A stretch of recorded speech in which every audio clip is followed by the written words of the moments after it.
Saudações em Cristo Jesus, alunos queridos de Panorama do Antigo Testamento. É um prazer, mais uma vez, poder compartilhar um pouco daquilo que Deus tem falado conosco a respeito do Antigo Testamento. E hoje nós vamos falar sobre dois profetas, ok? Ezequiel e depois Daniel. O profeta Ezequiel tem como esse tema aí, exílio e restauração, justamente porque ele trata do povo no exílio e também ele já faz uma profecia aí da restauração da nação de Israel. Então nós vamos olhar aí basicamente dois blocos de versículos e conseguir perceber essas questões com respeito a exílio e principalmente a restauração da nação de Israel e a restauração do povo para que adore a ele. Então, você tem Ezequiel capítulo 11, versículos aí 19 e 20, que é um texto que nos remete diretamente também ali a Jeremias capítulo 31, né? Dar-lhes-ei um só coração, espírito novo porei dentro deles, tirarei da sua carne o coração de pedra e lhes darei coração de carne, para que andem nos meus estatutos e guardem os meus juízos e os executem. Eles serão o meu povo e eu serei o seu Deus. É interessante você notar essa expressão de coração de pedra que refere-se exatamente a alguém que não se submete à palavra de Deus, não se submete à vontade de Deus. E era justamente por isso que o povo de Israel estava experimentando o exílio, não é? Eles quebraram a aliança.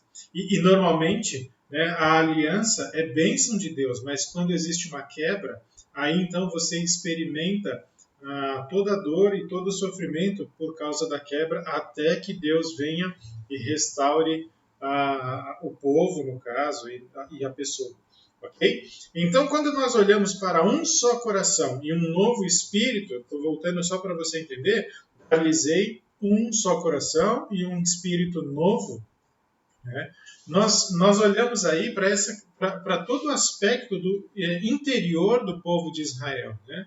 Porque o sofrimento do povo era decorrente dessa condição interior, esse coração duro, um coração de pedra, um coração obstinado, né? Eu quero o que eu quero, porque eu quero e do jeito que eu quero e tem que ser na hora que eu quero. Mas Deus vai corrigir isso, porque Ele diz, eu vou dar um só coração, um novo espírito, eu vou dar um coração de carne, né? Então a ideia aqui de restauração está muito presente nesse texto, em que Deus promete para Israel um novo coração, um novo espírito, até porque você sabe muito bem que no Antigo Testamento o Espírito Santo de Deus, ele habitava temporariamente em pessoas específicas, ok, para executarem tarefas específicas. Por exemplo, você tem um personagem como Sansão, que quando ele era tomado pelo Espírito de Deus, ele tinha força, ele tinha poder, enfim, você conhece a história. Então você sabe muito bem que no Antigo Testamento o Espírito ele não era permanente, a atuação do Espírito, a habitação do Espírito não era permanente no Antigo Testamento. Ela passa a ser permanente no Novo Testamento. Depois aí que existe a inauguração da nova aliança, no caso, a morte e ressurreição de Jesus Cristo. Então Deus está prometendo aqui, já está falando dessa nova aliança para o povo de Israel, em que eles vão ter um novo coração. Essa obstinação vai ser tratada por Deus. E eles terão então um coração de carne, um coração que tem a disposição em obedecer. Por quê? Por causa da habitação do Espírito. Tá bom? Então, como eu já falei aqui, Deus resolve essa questão da habitação do Espírito na nova aliança. E que ela se inicia, então, com a morte de Cristo e vivemos hoje aí na nova aliança. Tá? qual é o resultado disso? Um novo relacionamento com Deus. A partir do momento em que Deus substitui o coração, né, e dá um novo espírito, qual é o desdobramento principal? Uma nova forma de se relacionar com Deus. Agora, a habitação do espírito permanente vai fazer com que o povo produza atos de justiça. Então, por isso, tem a expressão, eles serão o meu povo e eu serei o seu Deus. Existe um elo aí, existe uma conexão. E justamente trata dessa condição interior. Mas eu sou pecador. Sim, é pecador. Mas você que crê em Jesus, tem a habitação do Espírito Santo. Então, por isso, você é capacitado pelo próprio Espírito a produzir atos de justiça. E por isso você pode olhar para esse texto e ver Deus falando, eles serão o meu povo e eu serei o seu Deus. Embora nós estejamos falando aqui de uma parte da nova aliança, né? Caso você tenha perdido alguma questão, esteja com alguma dúvida com relação a essa nova aliança, assista a outra aula que eu falo de Jeremias, e ali eu trato especificamente da nova aliança em Jeremias 31. Mas essa nova aliança em que a igreja experimenta hoje, mas é que ela vai ser concretizada, vai ser concluída no reino milenar de Jesus Cristo sobre a terra, conforme Apocalipse. Então, nós desfrutamos desse benefício, né, como igreja, porque nós estamos associados, nós estamos identificados com Jesus Cristo. Tá bom? Então, Paul House escreveu essa frase aí, né? Junto com o novo coração, ele produzirá uma obediência à aliança e um relacionamento renovado com o Senhor. Somente mediante a intervenção divina direta é que essa transformação pode acontecer. Ou seja, não existe nada que eu e você pudéssemos fazer para produzir uma obediência à nova aliança e desfrutar desse relacionamento renovado com o Senhor. Eu e você não temos capacidade alguma de fazer isso. É somente Ele, por meio da obra de Jesus Cristo, então concedendo a habitação do Espírito Santo em nós. É só assim que ocorre essa transformação.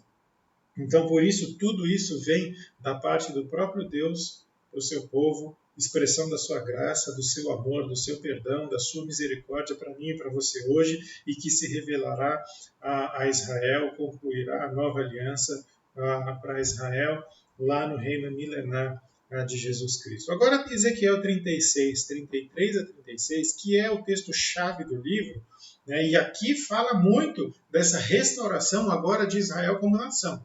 Tá bom? Assim diz o Senhor Deus, versículo 33, no dia em que eu vos purificar de todas as vossas iniquidades, então farei que sejam habitadas as cidades e sejam edificados os lugares desertos. Lavrar-se-á a terra deserta, em vez de estar desolada aos olhos de todos os que passam.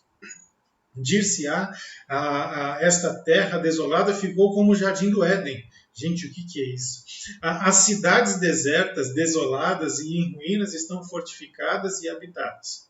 Então, as nações que tiverem restado ao redor de vós saberão que eu, o Senhor, reedifiquei as cidades destruídas e replantei o que estava abandonado. Eu, o Senhor, o disse e o farei. Nós vamos ver que a promessa aqui de Deus, né, para o povo de Israel, na nova aliança, é restaurar, restabelecer templo e o território. E isso inclui fazer com que o território de Israel volte a ser como o Jardim do Éden. E a gente vai ver o que é que isso significa também, tá bom? E a ideia aqui, né, para que as nações vizinhas, né, elas percebam que Israel vai se tornar a expressão da graça de Deus. Um povo pequeno, um povo que sofre, um povo que também desobedece, mas Deus vai restaurar essa nação, vai restaurar esse povo, vai restaurar o templo, o território, enfim, vai dar paz para eles, e isso será uma expressão da graça de Deus. Isso é para se concluir ali no reino milenar de Jesus. Eles serão forçados a reconhecer o poder soberano de Deus. Eles quem? As nações vizinhas, os povos vizinhos, em restaurar o seu povo. Né? E saberão que eu, o Senhor, reconstruí o que foi destruído. Gente, é a palavra de Deus nos mostrando aqui o que Deus prometeu para o seu povo. Um pacto, uma aliança de restauração, de reconstrução de Israel como nação, de Israel como seu povo. Isso lá na frente. Tá? E essa restauração, então, é o estabelecimento da nova aliança. Como já foi dito, a nova aliança ela é inaugurada aqui na morte de Jesus Cristo, na morte e ressurreição de Jesus. Mas ela é estabelecida, ela é concluída ali em Apocalipse 20, quando fala do reino milenar de Jesus e que demanda, então, toda a reconstrução do território de Israel, do templo, enfim, todas essas questões. E a menção aqui ao Jardim do Éden é interessante porque o Jardim do Éden ele é o símbolo ou a expressão máxima de fertilidade e fecundidade. Você lembra que quando Deus ele cria todas as coisas, ele coloca Adão e Eva no Jardim do Éden e a gente vê que ali no Jardim do Éden tem tudo, tem de tudo que eles precisam. Então você observa toda essa questão e vê que Deus vai refazer como era no começo. Ele vai restaurar tudo aquilo que está sendo destruído e sofrendo os danos da influência do pecado. Então, nós podemos observar que essa menção do Jardim do Éden simboliza e significa que tudo será restaurado, inclusive a natureza. Inclusive a natureza. Tá? Aqui, por isso que tem esse último ponto aqui, a criação ainda anseia pela libertação da maldição do pecado. E aí tem entre parênteses Romanos 8, 18 a 25, que eu vou ler com vocês. Eu coloquei aqui para a gente ler juntos. Porque para mim, tenho por certo que os sofrimentos do tempo presente não podem ser comparados com a glória a ser revelada em nós. A ardente expectativa da criação aguarda a revelação dos filhos de Deus, pois a criação está sujeita à vaidade, não voluntariamente, mas por causa daquele que a sujeitou, na esperança de que a própria criação será redimida do cativeiro da corrupção para a liberdade da glória dos filhos de Deus. Porque sabemos que toda a criação, a um só tempo, geme e suporta angústias até agora. E não somente ela, mas também nós, que temos as primícias do Espírito, igualmente gememos em nosso íntimo, aguardando a adoção de filhos, a redenção do nosso corpo, porque na esperança fomos salvos. Ora, esperança que se vê não é esperança, pois o que alguém vê, como espera? Mas se esperamos o que não vemos, com paciência o aguardamos. Precisamos ter paciência, porque tudo vai ser restaurado. E é interessante que a criação está sujeita à vaidade. E sabemos, versículo 22, que toda a criação geme e suporta angústias até agora. Por quê? Por causa do pecado. O peso do pecado também recai sobre a criação, sobre a natureza. E o texto nos mostra que a natureza aguarda essa restauração. Assim como eu e você ansiamos um dia estar com Cristo Jesus, não queremos mais choro, mais tristeza, não queremos mais viver sob a influência do pecado. E a natureza sofre, ela entra em colapso também por causa disso. Então, é algo que nós precisamos nos lembrar, olhando para Ezequiel, capítulo 36, na verdade, do 40 até o 48 também, ele trata disso, e aqui olhando para Romanos, quando Paulo escreve falando a respeito da natureza, da criação que aguarda ansiosamente, desesperadamente, toda essa restauração que Deus disse que um dia acontecerá. E o Jim Merrill escreveu que Israel fora ao exílio por causa do seu pecado, certo? É um coração obstinado, um coração de pedra, um coração duro, mas ele fora trazido de volta e libertado da destruição por causa da compaixão de Deus. É a misericórdia do Senhor, sendo expressa aqui através da restauração do povo de Israel do exílio e também dessa promessa de restauração futura com o povo. É também a expressão da misericórdia de Deus por mim e por você, ao entregar Jesus, ao dar o seu único filho para morrer e ressuscitar pelos nossos pecados, para que pudéssemos nos aproximar do Senhor, para que pudéssemos desfrutar do relacionamento com Ele e para que pudéssemos, então, aguardar ansiosamente a restauração de tudo, para que a promessa, a palavra de Deus se cumpra. Ok? Depois, caso você queira falar alguma coisa mais sobre Ezequiel, por favor, me procure. Eu vou ter o maior prazer de conversar com você a respeito, até mesmo de coisas que não deu para ser tratado aqui no vídeo. Ok? Vamos falar de Daniel. E Daniel, ele menciona aí a soberania de Deus, um tema importantíssimo. E a ideia aqui é a gente aprender com o profeta, com um exemplo de vida, com o testemunho de Daniel. Ok? Olha só que interessante, Daniel capítulo 6, versículos 1 a 10. Pareceu bem a Dario constituir sobre o reino as 120 sátrapas que estivessem por todo o reino, e sobre ele 3 presidentes, dos quais Daniel era um, aos quais estes sátrapas dessem conta para que o rei não sofresse dano. Então o mesmo Daniel se distinguiu destes presidentes e sátrapas porque nele havia um espírito excelente, e o rei pensava em estabelecê-lo sobre todo o reino. Então os presidentes e os sátrapas procuravam ocasião para acusar a Daniel a respeito do reino, mas não puderam achá-la nem culpa alguma, porque ele era fiel, e não se achava nele nenhum erro nem culpa. Disseram, pois, a estes homens: nunca acharemos ocasião alguma para acusar a este Daniel, se não procurarmos contra ele na lei do seu Deus. Então estes presidentes e sátrapas foram juntos ao rei e lhe disseram: ó rei Dario, vive eternamente. Todos os presidentes do reino, os prefeitos e sátrapas, conselheiros e governadores concordaram em que o rei estabeleça um decreto e faça firme o interdito de que todo homem que por espaço de 30 dias fizer petição a qualquer deus ou a qualquer homem e não a ti, ó rei, seja lançado na cova dos leões. Agora, pois, ó rei, sanciona o interdito e assina a escritura para que não seja mudada, segundo a lei dos medos e dos persas, que se não pode revogar.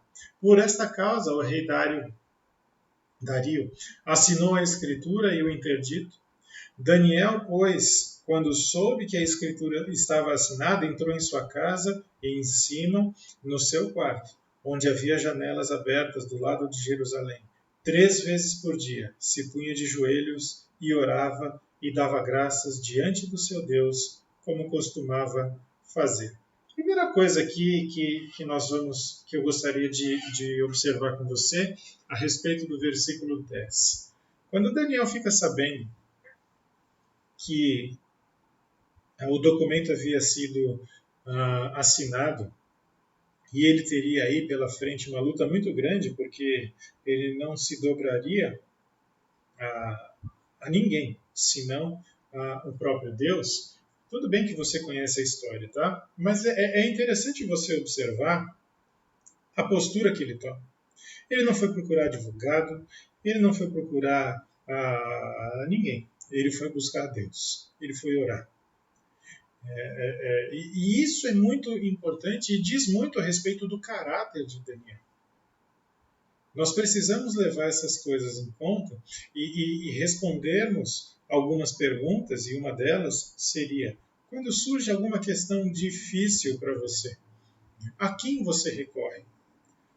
O que é que você vai fazer? Quanto tempo você investe em oração? Porque a nossa tendência normalmente é gastar mais tempo tentando resolver a situação do que orando e pedindo a direção de Deus. Mas Daniel sabia que não funcionava assim. E é interessante porque ele já era um homem de idade avançada. Não era nenhum menino. Né? Então nós precisamos observar essas questões, esses traços de caráter de Daniel, que são importantíssimos para nós nos dias de hoje. E que certamente Daniel não é, em hipótese alguma, substituto aqui de Jesus, mas é um modelo. A Bíblia deixou a história dele Deus escreveu a história dele, registrou e permitiu que chegasse até nós, para que nós pudéssemos aprender com esse homem, com esse exemplo de vida, de dedicação e principalmente de dependência, né, com Deus. Uma vida de um relacionamento intenso, de plena dependência de Deus. Olha só o versículo 3, que nós lemos aqui. Daniel se distinguiu porque nele havia um espírito excelente. Havia algo extraordinário em Daniel, algo além do comum. Né? E nós observamos aqui, Daniel era um homem íntegro. Né? Perceba bem, 50 anos de vida pública. Tá? Porque 5 reis se passaram e Daniel servia na corte por todo esse tempo. Perceba que ele não era nenhum menino, ele já tinha uma boa vivência, ele conhecia todos os trâmites dos reinos, porque 5 reis passaram e ele estava servindo na corte. 50 anos de vida pública. E o texto nos mostrou que os homens procuravam alguma coisa para pegar algum fio solto que ele havia deixado nos 50 anos de vida pública nele e não encontraram nada. Gente, no nosso país, alguns precisariam observar esse exemplo de Daniel. Você sabe muito bem disso. Mas eu quero pensar em mim e em você. Nos ganchos que muitas vezes nós somos tentados a deixar na nossa vida por conta de decisões equivocadas. E Daniel, em 50 anos de vida pública, não tinha isso. Daniel não era um homem que negociava princípios.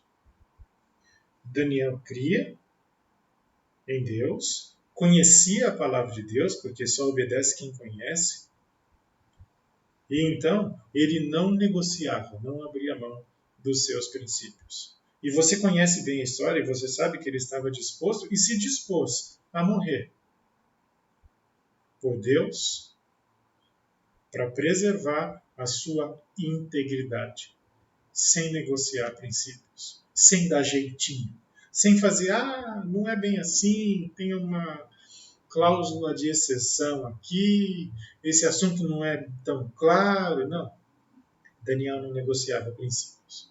E até hoje, para nós, ele é um referencial de integridade. Então, esse espírito excelente é uma habilidade associada à sabedoria, é algo fora do comum. Ele era um homem que se destacava no meio dos outros. E o texto nos mostra isso. E é interessante que para nós, quando nós lemos e nós conhecemos o contexto todo de Daniel, você vê que isso é diretamente a intervenção de Deus na vida de Daniel. Deus intervindo na vida dele para preservar a sua integridade, para preservar o seu caráter, e, em última coisa, para preservar o nome de Deus, para a glória de Deus. Então, a Daniel serve para que nós aprendamos com essas questões. Então, nós temos algumas lições de Daniel para mim, para você, hoje, que somos discípulos de Jesus Cristo, porque vivemos num período em que Cristo já veio, já morreu, já ressuscitou, enfim. E pensar qual é a minha e qual é a sua responsabilidade no ambiente em que vivemos. Dentro de casa, no seu trabalho, na escola, faculdade, enfim, seja lá qual seja o seu contexto. Você e eu somos chamados para sermos referencial, para sermos um modelo de integridade. Olha, aquele fulano lá, aquela fulana ali, é uma pessoa íntegra. E ela é íntegra, e essa pessoa diz que ela vive dessa forma para agradar o seu Deus. O Deus que é o Deus da Bíblia. Jesus Cristo. Que as pessoas possam olhar para a minha e para a sua vida e dar esse tipo de testemunho. Que nós sejamos referência no ambiente onde estamos inseridos, para a honra e para a glória de Deus. Ok? A minha e a sua integridade tem que ser inabalável. E independente de onde você esteja. Não tem a ver com o lugar que você está inserido. Ali, naquela região, Ou naquele ambiente, você sabe como é que é, né? Precisa negociar algumas coisas. Não, não precisa. Talvez se precise, não é lugar para você.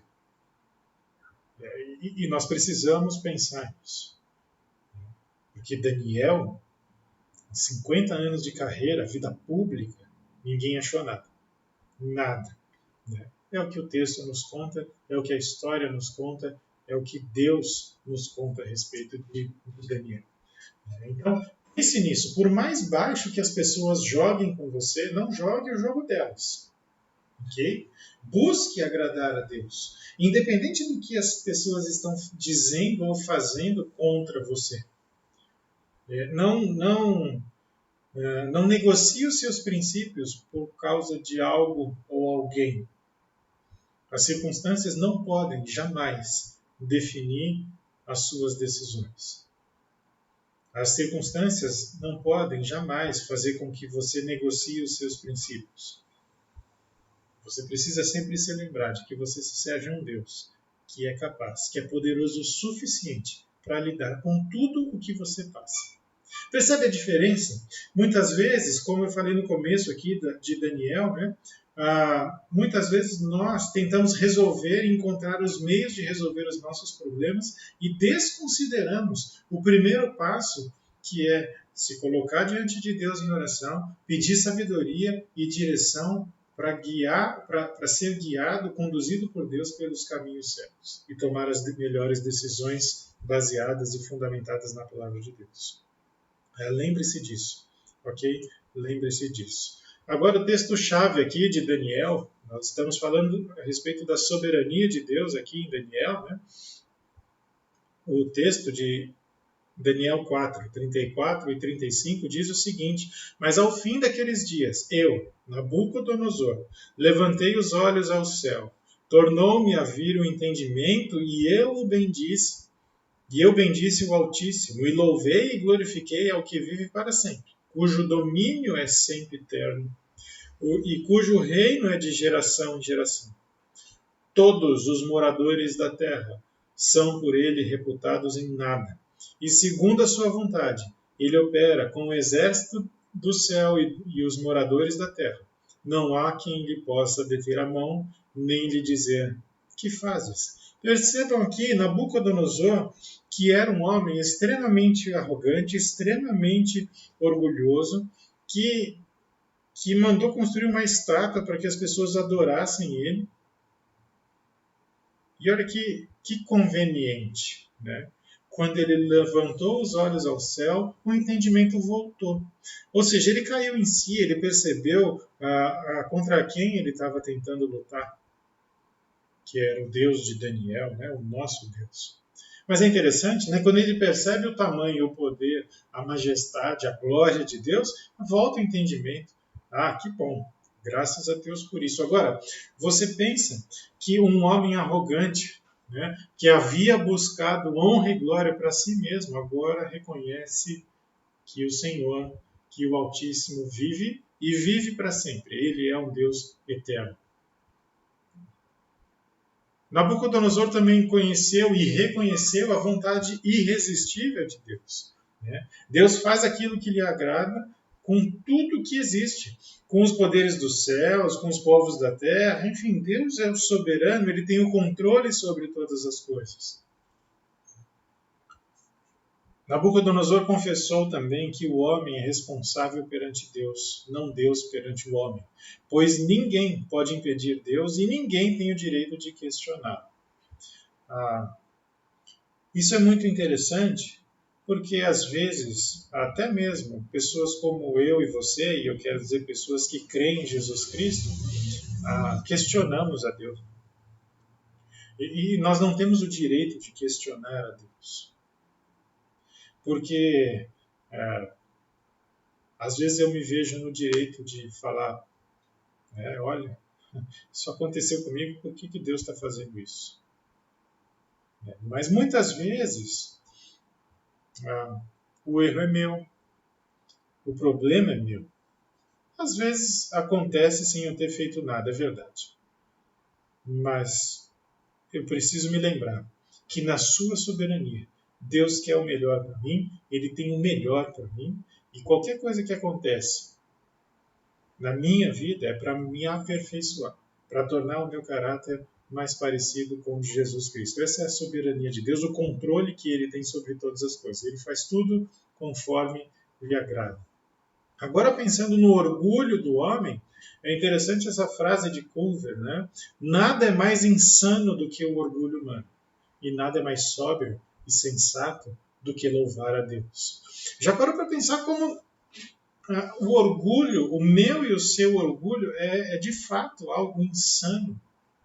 Porque muitas vezes eu e você nos achamos no direito de exigir respostas de Deus. Muitas vezes eu e você nos achamos no direito de resolver as situações da nossa maneira. Muitas vezes eu e você temos o entendimento de que não precisamos pedir perdão. Enfim, agimos por diversas vezes como se tudo dependesse de nós. Daniel nos mostra que isso não é verdade. E, aliás, nada é mais sóbrio e sensato do que louvar a Deus. Porque Daniel, como nós lemos no começo aqui, ele recebeu uma notícia, viu que enfrentaria uma situação difícil e ele não tentou resolver com as suas próprias forças. Ele antes foi orar, foi buscar a direção de Deus. Então, por isso, nada é mais insano do que o orgulho humano. E, ao mesmo tempo, nada é mais sóbrio e sensato do que louvar a Deus. Paulo também escreveu sobre isso. Né? Romanos 9, 19 e 20. Tu, porém, me dirás, de que se queixa ele ainda? Pois quem jamais resistiu à sua vontade? Quem és tu, homem, para discutires com Deus? Porventura, pode o objeto perguntar a quem o fez? Por que me fizeste assim? É possível isso? E agora eu me lembrei de Jó. Se você também não assistiu a aula a respeito de Jó, vá lá. E veja como Deus trabalhou e fez com que Jó crescesse espiritualmente, mostrando para ele a sua glória, o seu poder e a sua majestade. Nada é mais sóbrio e sensato do que louvar a Deus. Ok? É fundamental que chegue o dia em que a soberania de Deus, que hoje é amplamente secreta, se torne visível a todas as pessoas. A exemplo da história de Daniel, a exemplo da história de Nabucodonosor, eu e você somos agentes que podem transmitir a graça e a soberania de Deus às outras pessoas. Como? Falando do amor de Jesus e vivendo de acordo com a palavra dele, com uma integridade, com submissão ao Deus que é todo-poderoso, que é soberano, que tem o controle de todas as coisas, inclusive da nossa vida. Então que Deus ajude a mim e a você a nos lembrarmos da restauração de Ezequiel e também da soberania de Deus apresentada em Daniel. Se você chegou até aqui, muito obrigado pelo seu tempo. Espero que de alguma forma isso tenha sido útil e contribua para a sua vida, para o seu crescimento espiritual.